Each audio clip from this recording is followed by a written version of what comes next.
the scariest true story that you know? My great aunt woke up in the middle of the night. She heard her dog making these low growls. She was single at the time and living alone in her ranch-style home. She walked out to her living room to check things out. She didn't see or hear anything out of the ordinary, so she decided to make sure her door and front windows were locked. Door was locked. First window she checked was locked. When she lifted the mini blind on the second window, it was wide open, and a guy in a ski mask was standing there. She said he laughed this evil laugh and said, "Party time." Then he started to climb in. She screamed that she had a gun. Her dog started barking his head off. The would-be rapist decided to bolt. My aunt did get a gun after that and learned how to use it. Can't even think about what would have happened to his aunt if she didn't have her dog to warn her.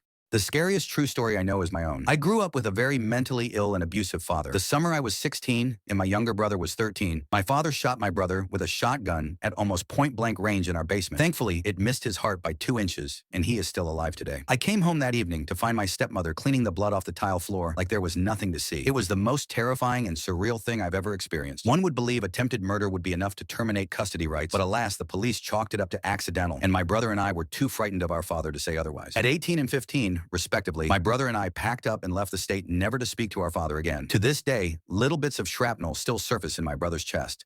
During college, I lived in an apartment with a community pool. There were a bunch of us having beers at the pool one night over summer term, and one of my friends ran to jump in the pool but changed his mind at the last second. His feet slipped out from under him on the wet concrete, and he went down. He broke his neck in the edge of the pool, never walked again, and had extremely limited upper body function. I watched someone's life be ruined, and it was terrifying. Listen to the lifeguard and walk.